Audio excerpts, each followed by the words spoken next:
गुरुर्विष्णु गुरुर्देवो महेश्वरा। नमस्कार, गुरु मंत्र शो में आपका स्वागत है। मैं हूं पिपनेश माथुर। हमारे साथ देश के सबसे बड़े गुरु astro scientist GD Vashishtha ji मौजूद हैं। गुरुदेव, आपका बहुत बहुत स्वागत है। खुश दाता सदा सुख। गुरुदेव रोज आपको किसी न किसी परेशानी का हल बताते हैं। जीवन में मार्गदर्शन के साथ ही वो उपाय भी बताते हैं जो आपके लिए वरदान साबित होते हैं।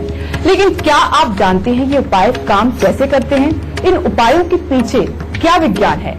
आज इसी विषय पर बात करेंगे, भी जान लेते हैं। तांबे के बर्तन आपके कष्टों को कैसे खत्म करते हैं? क्या जल प्रवाह करने से आपकी परेशानियां होती हैं स्वाहा? केसर का तिलक किसके लिए और क्यों जरूरी होता है?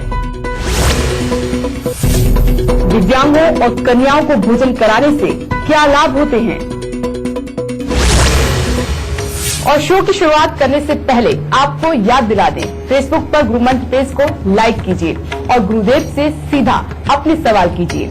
आपके सवालों का जवाब जरूर मिलेगा। साथ ही टीवी स्क्रीन पर ईमेल आईडी फ्लैश हो रही है और उस पर मेल कीजिए। आपको शो पर कॉलर बनने का मौका मिलेगा।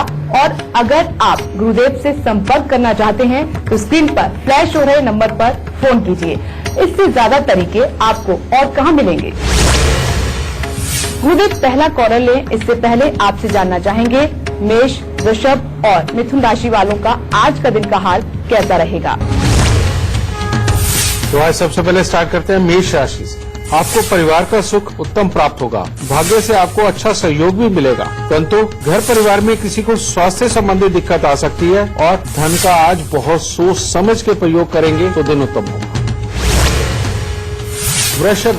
वृषभ राशि वालों के लिए अपने लिए तो दिन बहुत ही उत्तम है। पढ़ने लिखने वाले बच्चे जो हों या खेलकूद में प्रतियोगिता में हिस्सा लेने वाले बच्चे हों, उनके लिए काफी अच्छा सफलता का दिन और कामकाज भी करने वाले लोगों के लिए अच्छा समय है। परंतु पारिवारिक परिस्थितियां वो अनुकूल न होने के कारण अनबन के योग घर में ही बनने लिखे हैं, इसलिए थोड़ा संयम से काम लें।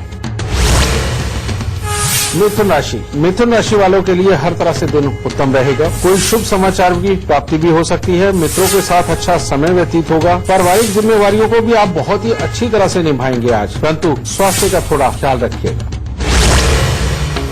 गुरुजी, आज हम आपके ही बताए उपायों के बारे में बात करेंगे। आप कई बार तांबे के बर्तन का उपाय बताते हैं, तो जो तांबे का बर्तन होता है वो कौन से योग में काम करता है? तांबा बेटा, ये हमारा जो शरीर है पूरा, इसको हम सूर्य बोलते हैं। सूर्य इसलिए बोलते हैं क्योंकि ये मांस से पूरा कवर है, ना इसके अंदर कुछ जा सकता है ना कुछ बाहर आ सकता है। ठीक है। अब इस ऊपर की स्किन को बनाने के लिए वही गॉड पार्टिकल लगे, और गॉड पार्टिकल का नाम क्या है? शुक्र और बुध। ये दोनों जब आपस में मिलते हैं और मिलकर के जब पुराने होते हैं तो बेटा ये हमारी स्किन डेवलप होती है, और इसको भी हम सूर्य बोलते हैं। अब आप देखो हमारे शरीर के अंदर क्या दौड़ता है सबसे ज्यादा मात्रा में? खून। सूर्य और मंगल का कॉम्बिनेशन एक ऐसा है जो एक दूसरे के बिना बेकार है।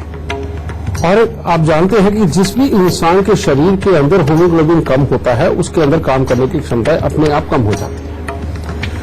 रोग प्रतिरोधक क्षमताएं उसमें कम हो जाती है। तो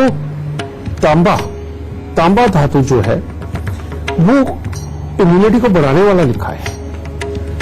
आप देखिए कि मंदिरों के अंदर भी जो भी बर्तन इस्तेमाल किए जाते हैं परमात्मा का जल के लिए या उनको स्नान के लिए या कुछ भी, उसके अंदर दो धातु मुख्य रूप से इस्तेमाल होती है। कौन सी? एक पीतल, दूसरा तांबा। पीतल का मतलब बृहस्पति और बुध का मिश्रण होता है उसमें, उसको भी शुभ मानते हैं। लेकिन जो तांबा है इसको एक तरह का वर्धन के लिए इस्तेमाल किया जाता है, किसी भी चीज की ताकत को बढ़ाने के लिए और इम्यूनिटी को बढ़ाने के लिए और साथ में इसको पवित्र माना जाता है क्योंकि इसमें बुरी चीजें बचती नहीं है। और आपने देखा होगा पिछले बहुत अरसे से एक बात बहुत ज्यादा प्रचलन में है कि रात को तांबे के बर्तन के अंदर पानी रख के सोइए और सुबह वो पिए तो इंसान की इम्यूनिटी बढ़ती है। ठीक है, ये मेन जो धातु है ये है सूर्य और मंगल, क्योंकि सूर्य और मंगल ग्रह ही जन्म कुंडली के अंदर अच्छे हो तो इंसान पूर्ण रूप से स्वस्थ होता है। और जब भी कभी हमें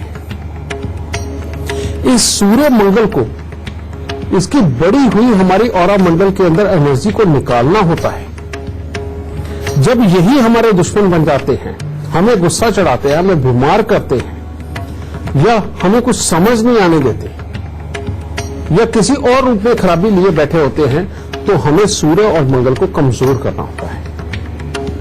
तो तब हम इस बर्तन के अंदर दूसरे किसी ग्रह की चीज या मंगल की ही कोई चीज भर के इसको या तो जल प्रवाह के लिए बताते हैं या दबाने के लिए बताते हैं या मंदिर में देने के लिए बताते हैं, ताकि इस सूर्य और मंगल की एनर्जी को हम अलग से निकाल सकें। क्योंकि कोई भी ग्रह की कोई भी एनर्जी आपके लिए अच्छी हो सकती है, कोई भी ग्रह की कोई भी एनर्जी आपके लिए बुरी हो सकती है। बहुत सारे लोगों को वीट एलर्जी हो जाती है, यानी कि गेहूं खाना भी मना होता है। वहां क्या होता है, वहां आपका सूर्य खराब है। कई लोगों के अंदर सहन शक्ति नहीं होती, बिल्कुल नहीं होती, और अपनी बात को पूरे दमदार तरीके से रख नहीं पाते। उनका क्या होता है, उनका सूर्य खराब होता है। और जब वो किसी ऐसे घर में बैठ जाए जाके जहां पर जाकर के बहुत ही खराबी के हालात देने वाला है वो, तो मजबूरन हमें फिर ये तांबे का इस्तेमाल करना पड़ता है मंगल या सूर्य की एनर्जी को अपने शरीर से दूर करने के लिए, जब वो उस समय के अंदर हमारा नुकसान कर रही होती है। ये धातुएं, अनाज, जितनी भी चीजें, इनके अंदर जो एक ताकत है, वो ताकत दो तरह से काम करती है बेटा। एक तरफ जब हम इनका इस्तेमाल करते हैं तो इनके गुण हमारे अंदर जाते हैं। हमारे अगर इसको पास में रखते हैं, हम अपने शरीर पे लगा के रखते हैं, धारण करते हैं, तो उस गुण को ये बढ़ाती है। लेकिन जब हम इसको अपने इन वस्तुओं को अपने शरीर से 7 बार घुमाते हैं तो हमारे ऑरा मंडल के अंदर सेम ग्रह से संबंधित जो एनर्जी है ये उसको एब्जॉर्ब करती है। और एब्जॉर्ब जब करती है तो उसके बाद हम डिसाइड करते हैं कि इसको पानी में बहाना है। पानी में बहाना यानी कि दूर करना। अगर ज्यादा मात्रा में हमने इस एनर्जी को अपने ऑरा मंडल से निकालना हो तो हम मिट्टी में दबाने के लिए बोलते हैं, यानी कि खड्डा खोदो, उसके अंदर दबा दो। और जैसे ही उसको बिल्कुल पास में बैठ के हम खड्डा खोद के उसके अंदर 7 बार घुमा के जब मिट्टी में रख के ऊपर मिट्टी डाल देते हैं तो एक तरह का रबड़ आप देखते हैं ना, कि ऐसे खिंची हुई रबड़ हो जाती है हमारी ऑरा। और जैसे मिट्टी से खड्डा बंद करते हैं तो वो एकदम से जैसे कैंची से काट दो और एकदम छिटक के दोनों अलग अलग हो जाती हैं रबड़। इसी तरह से ये एनर्जी काम करती कि जितनी दबनी थी वो दब गई और बाकी की बची रह गई। और जब धीरे धीरे करके निकालनी है तो जल प्रवाह करने के लिए बोलते हैं। और मंदिर के अंदर भी रखवाने का जो लॉजिक है बेटा, वो भी यही है। वो लॉजिक क्या है कि जब हमने 2 ग्रहों को मिला करके उनसे फायदा उठाना हो, उनको जोड़ना भी हो और उनके दुर्गुण को भी दूर करना हो, तो हम चीजों को मंदिर में रखवाते हैं, जिससे कि वो हमारे पास से जाए भी नहीं और जो बुरापन है वो निकल भी जाए। तो ये एक लॉजिक है।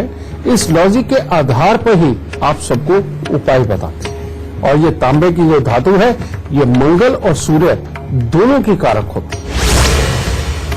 गुरुदेव बातचीत का सिलसिला भी आगे जारी रखेंगे, लेकिन अभी आपसे जानना चाहेंगे कर्क, सिंह और कन्या राशि वालों का आज का दिन का हाल कैसा रहेगा। कर्क राशि वालों के लिए भी अपने लिए तो हर तरह से उत्तम दिन है। नए कामों की सोच मन में आएगी और आप करेंगे भी, कामयाबी भी है और आपको मान सम्मान में अच्छी वृद्धि भी प्राप्त होगी और परिवार का साथ भी रहेगा। परंतु कोई अशुभ समाचार प्राप्त हो सकता है बाहर से। सिंह राशि वालों को आज अपना कामकाज तो अच्छा बढ़ता हुआ नजर आएगा, उसमें से जो पैसा आना चाहिए वो भी अच्छा प्राप्त होता हुआ महसूस होगा। धार्मिक कार्यों की तरफ भी मन काफी आकर्षित होगा, परंतु धन को लेकर के मानसिक तनाव बढ़ सकता है।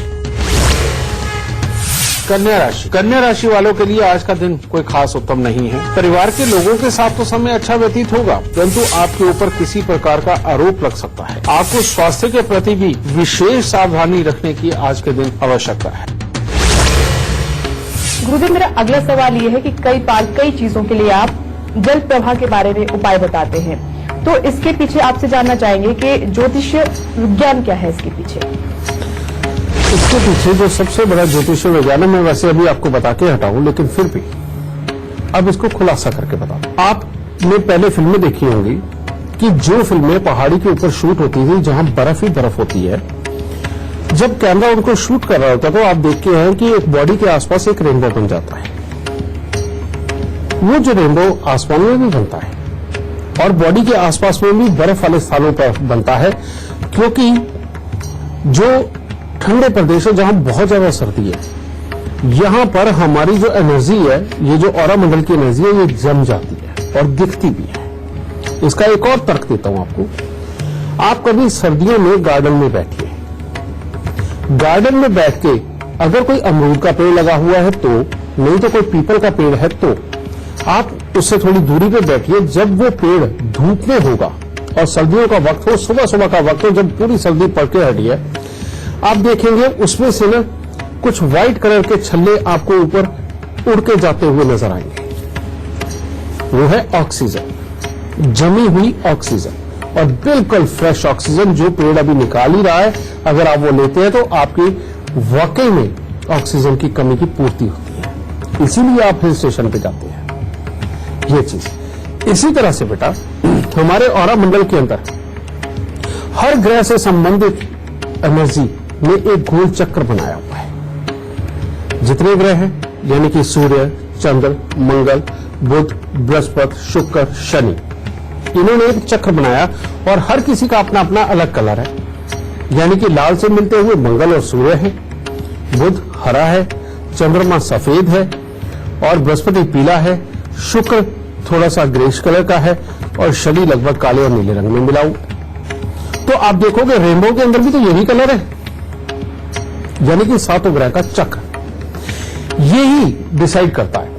जिसके बृहस्पति बहुत स्ट्रांग होते हैं, उसके ऑरा के अंदर पीले रंग की एनर्जी बहुत स्ट्रांग होती है, और जिसके मंगल सूर्य स्ट्रांग होते हैं, उसके लाल रंग की एनर्जी बहुत स्ट्रांग होती है। जिसके चंद्रमा बहुत प्रबल होते हैं, उसकी सफेद रंग की एनर्जी बड़ी स्ट्रांग होती है, और जिसके शुक्र बड़े प्रबल होते हैं, वो ग्रे कलर की एनर्जी बड़ी प्रबल होती है, और जिसके शनि बड़े प्रबल होते हैं, उसकी काले रंग की या नीले रंग की जो एनर्जी होती है वो बड़ी स्ट्रांग होती है। ठीक है, इसीलिए आप देखते हैं फेसबुक का मालिक वो हमेशा ग्रे टी शर्ट क्यों पहन के रखता है, क्योंकि उसको ये आभास हो गया है कि ग्रे कलर उसका बड़ा स्ट्रांग है।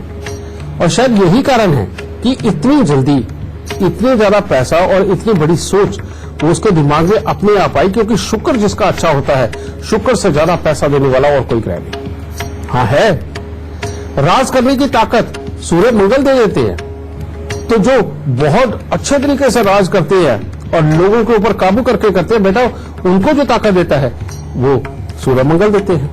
व्यापार के अंदर जो छा जाता है, इतने बड़े बड़े आप बिजनेस आइकॉन देखते हैं बेटा, उनके बुद्ध की एनर्जी बड़ी स्ट्रांग होती है। डिपेंड ये है कि आप कौन सा काम कर रहे हो और कौन सा ग्रह आपका अच्छा है और क्या वो आपको पैसा देगा, ये वाली बात है। अब जो बात आपने कही जल प्रवाह की, अब मान लीजिए मेरी जमीन कोई के अंदर बृहस्पति बहुत स्ट्रांग है, जिसके कारण पीली एनर्जी इतनी ज्यादा है कि वो ग्रे कलर के ऊपर भी चढ़ गई, ग्रे कलर को भी दबाने लग गई, और दूसरी तरफ वो शनि को भी दबाने लग गई, उसके ऊपर तक की परत जा रही है येलो कलर की वजह। अब क्या होगा? अब ये होगा मेरा शादीशुदा जिंदगी की तरफ रुझान ही नहीं होगा। मैं हर वक्त ज्ञान की बातें करने की सोचूंगा, हर वक्त मेरे एक अंदर इंटरनल फीलिंग ऐसी बन जाएगी कि जब भी कोई बात होगी वो तर्क संगत हो। मैंने अपनी ही अपनी चलानी है, क्योंकि मेरे पीली एनर्जी बड़ी है तो मैंने बड़ा बनने की पूरी कोशिश करनी है। शनि के ऊपर भी चढ़ गई, अब मैं कर्म करने वालों को बेकार बताऊंगा, उनको मैं प्रेफरेंस दूंगा कि हाँ यही लोग अच्छे हैं, क्योंकि मेरी एनर्जी पीली है। अब जिंदगी के अंदर जीने के लिए सुख तो सारे चाहिए होते हैं, इधर गृहस्थ का सुख भी चाहिए, उधर चालाकी का कमाई का सुख भी चाहिए। जो चालाकी और कमाई देते हैं वो शनि देते हैं, और अध्यात्मपन की बातें आपको आत्मिक सात्विकता दे सकते हैं, लेकिन वो बहुत बड़े वाली कमाई नहीं देंगे। तो आपको अगर चालाक बनने की जरूरत है और आपका काम उसी से होना है, तो जब आप कुंडली दिखाने आओगे तो मैं इस चीज को जज करूंगा और मैं आपको कहूंगा कि आप बृहस्पति की पोटली लेकर 43 दिन जल प्रवाह करो। अब बृहस्पति की पोटली में मैं क्या डलवाऊंगा? थोड़ी सी चने की दाल, 5 पीपल के पत्ते, हल्दी की गांठ, मुलट्ठी की गांठ, ये सब कुछ डलवाऊंगा, थोड़ा सा केसर भी डलवा दूंगा और सूरजमुखी का फूल भी डलवा दूंगा।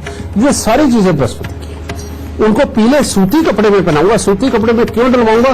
क्योंकि सूती कपड़े के अंदर जो धागे बने होते हैं बहुत हल्का धागा होता है और बड़े आराम से उसके अंदर पड़े सामान के अंदर की ताकत भी इतनी लगती है कि वो हमारी ऑरा मंडल से हमारी येलो एनर्जी को एब्जॉर्ब कर सके, या जिसका भी सामान पड़ा उस ग्रह की एनर्जी को एब्जॉर्ब कर सके।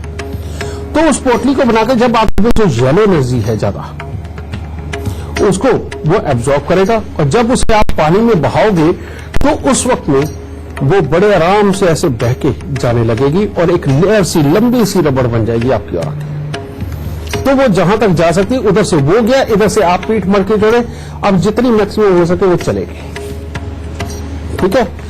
उसके बाद में दूसरे दिन, तीसरे दिन, इस तरह से 43 दिन करके जो मैक्सिमम एनर्जी फैली हुई थी येलो कलर की, वो करते करते करते करते अगर मान लो वो इतना चौड़ा पट्टा है तो 43 दिन के अंदर वो इतना सही रह जाएगा, लगभग 1 आध इंच मोटा है, आधे इंच के करीब। अब वो इतना जब रह जाएगा आपको तब एहसास होने लगेगा, अरे मैं शादीशुदा जिंदगी की तरफ क्यों नहीं रुझान दे रहा था। अब शुक्र की एनर्जी प्रबल हो गई, वो जो ब्लू और ब्लैक कलर की एनर्जी थी वो प्रबल हो गई, तो वहां पर आपको एहसास होने लगेगा नहीं, मुझे शारीरिक सुख की और गृहस्थी की जरूरत है। अपने आप ये सोच बड़ी होने लगेगी क्योंकि वो एनर्जी में ताकत है, वो आपके अंदर के सारे सिस्टम को चलाती है। तो वो शुक्र की एनर्जी ये एहसास दिलाने लगी। अब शनि भी प्रबल हो गए क्योंकि वहां से भी पीली एनर्जी हटी। तो थोड़ी सी चालाकी क्या आएगी, फिर आप बहाने ढूंढने लगोगे कि किस तरह से मैं अपने कौन कौन से रिश्तेदार को मनाऊं कि जो मेरी जल्दी से शादी करा दें। ठीक है, क्योंकि चालाकी का देना ये शनि का काम है और जब तक बृहस्पति की एनर्जी थी तब तक चालाकी नहीं थी उसके। अब ये चालाकी, ये प्लान करना, प्लान करके शादी के लिए तैयारी करना, अपने आप ये गुण बढ़ने लगता है। समझे? तो रजू सिंपल वे, जो एनर्जी बहुत ज्यादा बढ़ी हुई है 43 दिन का उपाय इमीडिएटली करके उनको हम वो बढ़ी हुई एनर्जी को घटा के बाकी के ग्रहों की एनर्जी को खिला देते हैं जिनको उसने दबाया होता है। और ये एक बात और, ये बहुत अहम बात है, हर इंसान का ऑरा मंडल यानी कि वो जो अपने आसपास आपको रेनबो नजर आता है वो सेम नहीं होता। किसी का रेड कलर यहां होता है, किसी का रेड कलर बीच में होता है, किसी का रेड कलर बिल्कुल साफ लगता होता है और किसी का रेड कलर बिल्कुल पीछे होता है। इसी तरह से कोई भी रंग सबका सेम जगह पे नहीं होता, हमेशा बदली हुई जगह पे होता है। और जिनका लगभग 7 में से 5 ग्रह लगभग सेम में मैच करें या 3 ग्रह सेम मैच करें, और यानी कि ऑरा मंडल के ऊपर जैसे मान लो तीसरे नंबर के ऊपर किसी की लाल रंग की एनर्जी है तो दूसरे की भी तीसरे नंबर के ऊपर लाल एनर्जी हो जाए। मान लो किसी के चौथे नंबर पे येलो एनर्जी है और उसकी भी चौथे नंबर पे येलो एनर्जी बन जाए। किसी के 5वें नंबर के ऊपर ग्रे एनर्जी है और दूसरे के भी किसी के 5वें नंबर पे ग्रे एनर्जी हो। इसको बोलते हैं, जब इस तरह के लोग मिलते हैं ना तो एक दूसरे की ऑरा खींचती है, यानी कि एक दूसरे को इंसान अच्छा लगने लगता है, उसके साथ विचार मिलते हैं। कारण उसके 3 ग्रह या 4 या 5 ग्रह इतने पॉजिटिव है कि जिस तरह की इसकी सोच है उसी तरह की वो सामने वाले की सोच बन रही है। लेकिन 100% किसी की मिल जाए तो करोड़ों में कोई ना कोई एक विरला होता है, किसी एक के साथ ही मिलती है, और ज्यादातर के साथ में 3-5 ग्रह वाली एनर्जी तो मिल ही जाती है। ठीक है, तो इसी को कहते हैं अपने विचारों का आदमी मिलना। अब बिल्कुल ही अपोजिट हो, यानी कि इसकी यहां पर पहले नंबर पे रेड एनर्जी है, दूसरे की येलो पे है, और इसी तरह से सारी अलग अलग बैठनी हो, ऐसे आदमी के साथ मिलते इरिटेशन होती है। आदमी का दिल करता है कि उठ के चला जाए, इसके साथ मेरे विचार नहीं मिल सकते, मैं इसको पसंद नहीं करता। ये सारे का सारा खेल एनर्जीज का खेल है और ये स्वभाव हो गया। इसी तरह से उस स्वभाव के अनुसार हमारी आदतें बनती है और आदतों और स्वभाव के साथ हमारे अंदर की वर्किंग कैपेसिटी बनती है, वर्किंग बनती है, और ये सब कुछ मिलकर के डिसाइड करते हैं कि कब हमें कौन सी बीमारी आनी है, किस तरह का स्वभाव आना है, वो खराब होगा या अच्छा होगा। ये सब मिलकर के यही चक्कर बनता है और यहीं से जीवन का सारा तरीका शुरू होता है कि कौन अपना जीवन गुजारेगा कैसे। ठीक है, तो मैंने आपको बताया कि जल प्रवाह करने से हमने ज्यादा से ज्यादा जो एनर्जी है जो दूसरों को डिस्टर्ब कर रही है उसको निकालने के लिए हमें उपाय करना पड़ता है जल प्रवाह का, उस एनर्जी को बहुत कम करने के। अभी वक्त हो गया है छोटे से ब्रेक का, लेकिन ब्रेक पर जाने से पहले जान लीजिए गुरुदेव जीडी वशिष्ठ की मुहिम के बारे में। अगर आप पढ़े लिखे बेरोजगार हैं, आप रिटायर हो चुके हैं या आप हाउसवाइफ हैं और पैसा कमाना चाहते हैं तो एस्ट्रो आदमी से जरूर जुड़ें, जिसमें ऑनलाइन ट्रेनिंग के बाद आप हर महीने लाखों रुपए तक कमा सकते हैं। एस्ट्रो आदमी में रजिस्ट्रेशन करवाने के लिए नीचे दी जा रही वेबसाइट astroarmy.com पर अभी लॉगिन करें और अपना भविष्य बेहतर बनाएं। इसके बाद स्वागत है आपका। आज हम बात कर रहे हैं गुरुदेव के बताए उपायों के पीछे छिपे विज्ञान की। ब्रेक के बाद पहला सवाल लें, इससे पहले जान लेते हैं तुला, वृश्चिक और धनु राशि वालों का आज का दिन कैसा रहेगा।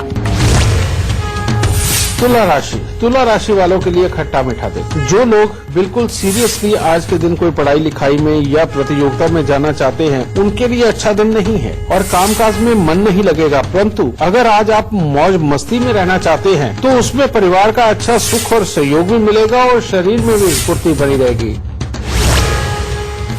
वृश्चिक राशि वालों के लिए आज का दिन सिर्फ कामकाज के अंदर धन लाभ के लिए ही उत्तम है। इसके अलावा अचानक किसी के साथ में वाद विवाद भी हो सकता है, मानसिक तनाव बढ़ सकता है और इन सबके बीच में गृहस्थ जीवन में भी कोई न कोई कला हो सकती है, तो इसीलिए थोड़ा संयम बना करके रखें। धनु राशि वाले अगर आज के दिन अपने आप को वाद और विवादों से बचाते हैं तो हर तरह से उत्तम दिन होगा। हर तरह से शुभ समाचारों की प्राप्ति होगी, मन में प्रसन्नता देखने को मिलेगी और परिवार के साथ अच्छा समय व्यतीत होगा और कामकाज में भी सफलता प्राप्त होगी। गुरुदेव, आप नाभि, जुबान और माथे पर केसर का तिलक लगाने का उपाय बताते हैं, तो ये जो केसर का तिलक है माथे पर, नाभि पर, जुबान पर लगाने से कष्टों को कैसे हर लेगा, कैसे दूर करेगा? बेटा, हमारे शरीर में बहुत सारे द्वार हैं, जैसे कान हो गया, नाक हो गया, मुंह हो गया या मल द्वार। ये जो द्वार हैं यही कुछ न कुछ बाहर विसर्जन करने के लिए और कुछ न कुछ अंदर ले जाने के लिए। जब हम मां के पेट में होते हैं तो हम कुछ खाते तो है नहीं, तो भोजन हमारे शरीर में जाता है और उससे हम बिल्कुल ग्रो करते हैं, बड़े होते हैं। वो कहां से होता है? नाभि के जरिए। यानी कि ये भी आपका मुंह है जहां से आप ऑक्सीजन भी लेते हैं, जहां से आप खाना भी लेते हैं। दूसरा हमारा मुंह तो है ये चीज। और एक जो सबसे अहम, जो जीने के लिए सबसे ज्यादा जरूरी है, वो कौन सी? नासिका जगह है। ठीक है, अब नाक के ऊपर तो तिलक नहीं लगाया जा सकता, ये हमें भी पता है, लेकिन जब भी किसी भी ग्रह की एनर्जी कमजोर पड़ रही हो और हमें उसे बढ़ाना हो तो हम क्या करेंगे? अब जैसे शनिदेव अगर धन भाव के अंदर हो तो हम कहते हैं सर पे भूल के भी सरसों का तेल नहीं लगाना अगर वो खराब बैठे हुए हैं। इसके विपरीत दूध, दही या देसी घी का तिलक लगाएं। दूध यानी कि चंद्रमा, दही यानी चाहे आप शुक्र मान लीजिए चाहे चंद्र मान लीजिए, ठीक है, और दही शुक्र ही है और देसी घी वो आप चंद्र मानिए, शुक्र मानिए। यानी कि इसके विपरीत सात्विक जो अकल और जोश देने का काम करते हो, हमें धैर्य रखने का काम करवाते हो, क्योंकि दूसरे घर में शुक्र भी बहुत अच्छा है, चंद्रमा भी बहुत अच्छा है, समझिए। तो हम इनको तिलक लगाने की बात करते हैं जिससे कि नासिका के अंदर इनकी खुशबू बनी रहे और हमारा दिमाग धैर्य बने। और जब बृहस्पति बहुत ज्यादा मात्रा में हमारे शरीर के अंदर होता है, क्योंकि हर वक्त श्वास जो हम लेते हैं पूरे शरीर के अंदर अगर ऑक्सीजन प्रॉपर मात्रा में जाती है तो हम पूरी तरह स्वस्थ हैं, याद रखने की ताकत बहुत अच्छी है, हमारे पास ज्ञान है, वर्किंग पूरी अच्छी कर सकते हैं और हर तरह का धैर्य हमारे अंदर होता है। और डॉक्टर भी क्या बोलते हैं कि आपकी अगर कोई नस ब्लॉक हो गई, उसके अंदर मल जमा हो गया किसी तरह के भी वो द्वार बंद हो गया तो शरीर का कोई भी हिस्सा रुक सकता है, ये बिल्कुल सच है। लेकिन एक बात एस्ट्रोलॉजिकली बहुत देर से ये दुनिया जानती है कि अगर हम जो बृहस्पति की चीजें हैं वो खाते रहेंगे, जैसे हल्दी, केसर, चने की दाल, समझे, इन चीजों का अगर हम प्रयोग करेंगे तो ऑक्सीजन की कमी हमारे शरीर के अंदर हो ही नहीं सकती। घोड़ा क्या खाता है बेटा? चने, लेकिन चने के अंदर ही तो चने की दाल होती है। घोड़ा इसीलिए घोड़ा है, उसका पसंदीदा खाना भी वो इसीलिए है क्योंकि उसके अंदर चने की दाल है। अब घोड़ा जितनी ज्यादा ऑक्सीजन अपने अंदर डालता है, यानी कि चने की दाल डालता है, उतना ही वो स्ट्रांग होता है। आप देखो वो कितना भागता है, कितना हाफता है, लेकिन थकता नहीं। इसी तरह से अगर आपने अपने बच्चों को भी घोड़ा बनाना है और वो ना थके, बहुत अच्छी सोच हो, हर तरह की वर्किंग कर सके, उनके अंदर आलस ना हो, अपने बच्चों को रोज इन तीनों द्वारों का ज्ञान करवाइए। रोज नाभि, जुबान और माथे के ऊपर केसर का तिलक लगाइए। ऑक्सीजन लेवल इनका पूरा बढ़ा रहेगा। जो खाने में यहां से भी गया, यहां से भी, नाभि से भी धीरे धीरे करके अंदर ही जाता है। भले ये द्वार बंद है लेकिन ये फिर भी अंदर जाता है यहां से, ठीक है। और नासिका से सूंघ सूंघ के अंदर जाता है। जब माथे पे लगा होता है तिलक तो वो सूंघ सूंघ के अंदर जाता है। जब ये जाता है बेटा तो तब बृहस्पति से संबंधित ज्ञान हमारा अपने आप बढ़ता है। हमारे शरीर के अंदर ऑक्सीजन की कमी के कारण जो प्रॉब्लमें पैदा होनी होती है उनको बिल्कुल नहीं होने देता, क्योंकि जब केसर भी अंदर हमारे जाता है तो वो भी बहुत सारी ऑक्सीजन का एक बंडल बना के अंदर रख लेता है जब तक केसर अंदर होता है, और बाद में उसे डिस्चार्ज करता है हमारी बॉडी के अंदर ही। तो खून के प्रवाह को वो पूरा बना करके रखता है, जिसके कारण कहीं पर भी ब्लॉकेज नहीं बनता। गुरुदेव, बातचीत का सिलसिला आगे भी जारी रखेंगे, लेकिन अभी आपसे जानना चाहेंगे मकर, कुंभ और मीन राशि वालों का आज का दिन का हाल कैसा रहेगा। मकर राशि वालों के लिए भी आज का दिन कुछ खास उत्तम नहीं है। अगर आज आप अपने कामकाज पर रहते हैं तो उसके लिए तो दिन उत्तम है, परंतु स्वास्थ्य में भी थोड़ा बताओ कुछ ऊपर नीचे हो सकता है। और परीक्षा प्रतियोगिता के परिणाम अपने अनुकूल ना रहने का दिन है। और यात्राओं में खास तौर पे आज अपने आप को बचा करके रखें, यानी कि यात्रा पे ना जाएं, क्योंकि अनहोनी घटना घटित हो सकती है। कुंभ राशि वालों के लिए आज का दिन बहुत ही बुरा है। इसीलिए अगर हो सके तो आज के दिन अपने आप को हर तरह के विवाद से अगर आप दूर रख करके परमात्मा की शरण में रहते हैं और घर पे वक्त बिताते तो आपके लिए उत्तम रहेगा। कोई आरोप लग सकता है, आर्थिक परेशानियां भी बढ़ सकती है, इसीलिए भरोसे वाले लोगों के साथ ही सिर्फ पैसे का लेन देन करें तो आपके लिए उत्तम होगा। मीन राशि वालों के लिए दिन बहुत ही उत्तम है। परिवार की तरफ से हर तरह का सुख और सहयोग प्राप्त होगा। आप अपनी जिम्मेवारियों को बहुत ही अच्छे तरीके से निभाने में सफल होंगे और आप जो भी कार्य करेंगे उसमें सफलता मिलेगी और अच्छी यात्राओं के लिए भी समय अच्छा है। गुरुदेव, मेरा अगला सवाल, ये बात तो सभी जानते हैं कि जो असहाय हैं, कमजोर हैं, उनकी मदद करनी चाहिए, लेकिन आप दिव्यांगों और कन्याओं को भोजन कराने की बात करते हैं, उपाय बताते हैं, तो इसके पीछे कारण क्या है?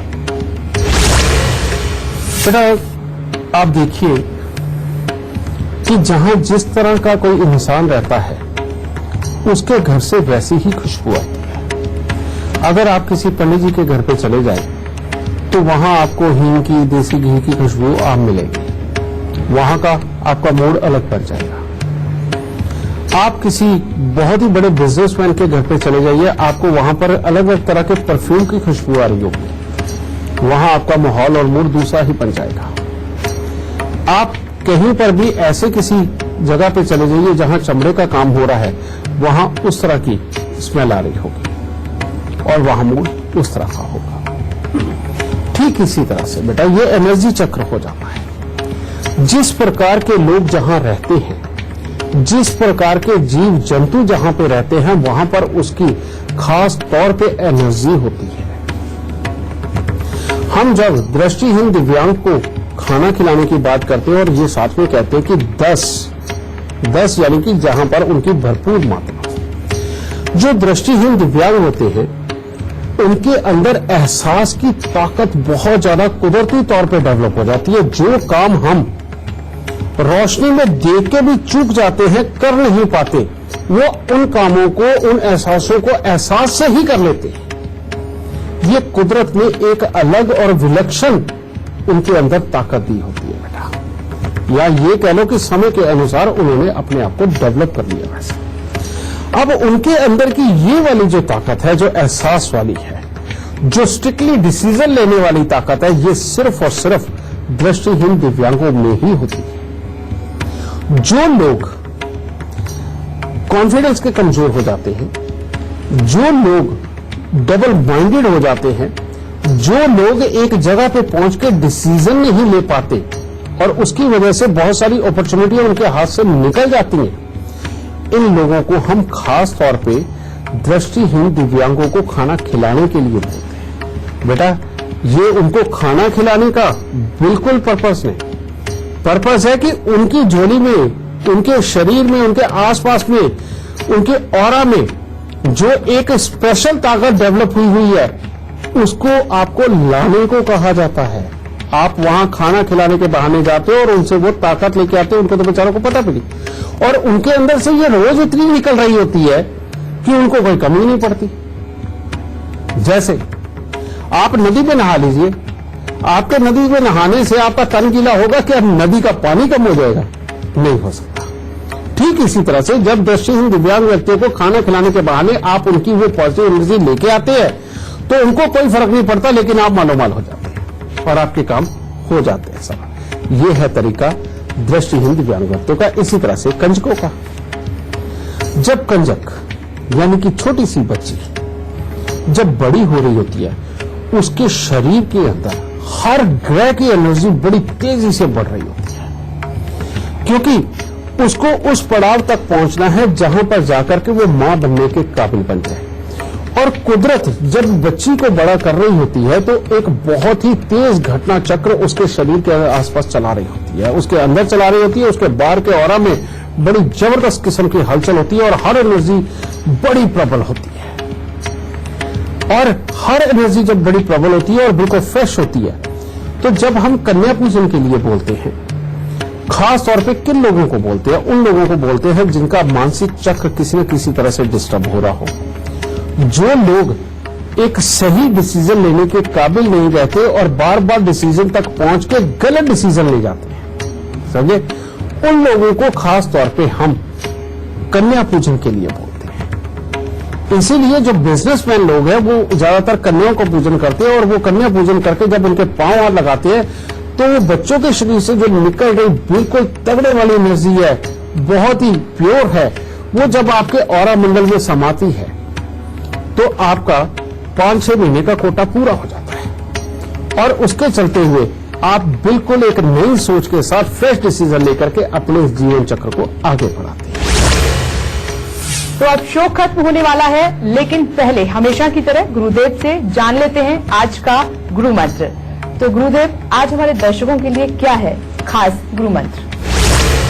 बेटा देखो, आज उपायों की बातें करिए, इनके साइंटिफिक रीजन आपको समझाए हैं, और ये सच बात है कि जो बर्तन खाली होगा उसको तो जितना मर्जी भर लो, और भरे हुए को भरा नहीं जा सकता।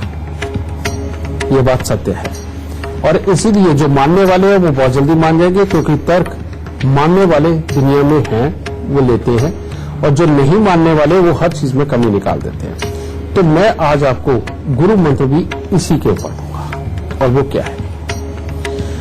जब तक बेटा आप खाली बर्तन बने रहोगे, और जबकि होना ये चाहिए कि इंसान को मरते दम तक खाली बर्तन बन के रहना चाहिए, कि जब भी जहां से भी कहीं से भी अपने छोटे वाले से, अपने बड़े वाले से, किसी के पास से भी कोई भी काम की बात या ज्ञान की बात मिल रही हो ना, उसको उसी वक्त मना कभी मत करो, कभी मना मत करो।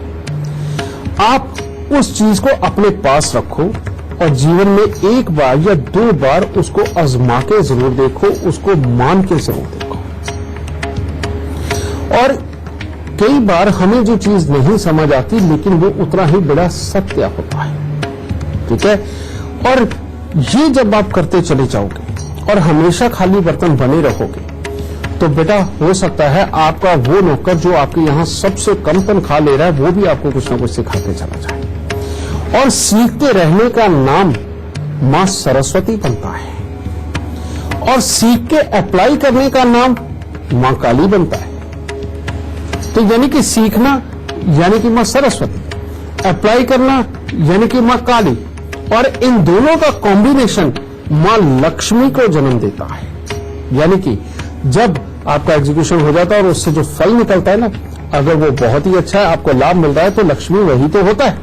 तो मां दुर्गा संपूर्ण हो गई, समझ गए? तो इसीलिए मां सरस्वती का अनुसरण करते हुए अपने सीखने की भावना को हमेशा जागृत रखो, ये बर्तन खाली रखो, और सीख के अपने पास ही नहीं रखना, इसको आजमा के भी देखो। मां काली का रूप तब आपके अंदर पैदा होगा, और इससे मां लक्ष्मी यानी कि एक फ्रूटफुल रिजल्ट निकलेगा जो आपको समृद्ध बनाएगा, और इन तीनों का कॉम्बिनेशन आपको संपूर्ण दुर्गा के रूप का एहसास कराएगा, जिसके पास ताकत भी है, ज्ञान भी है, और जिसके पास हिम्मत भी है, और जिसके पास समृद्धि भी है। तो मां दुर्गा का नाम समृद्धि। तो अपनी मां दुर्गा का स्वरूप ये याद रखे, अपने जीवन को अच्छा करते चले जाओ बेटा, तब जीवन धन्य और संपन्न होगा। तो आज का शो देखने के बाद आप गुरुदेव के बताए उपायों को न सिर्फ आप आंख बंद करके भरोसा करेंगे, बल्कि इन उपायों के पीछे के विज्ञान को भी समझेंगे। आशा करते हैं कि गुरुदेव के बताए ये उपाय आपका जीवन जरूर बदल देंगे। आज के लिए सिर्फ इतना ही। गुरुदेव, आपका बहुत बहुत धन्यवाद। माता रानी सबको सुखी रखे, खुशियां बख्शे।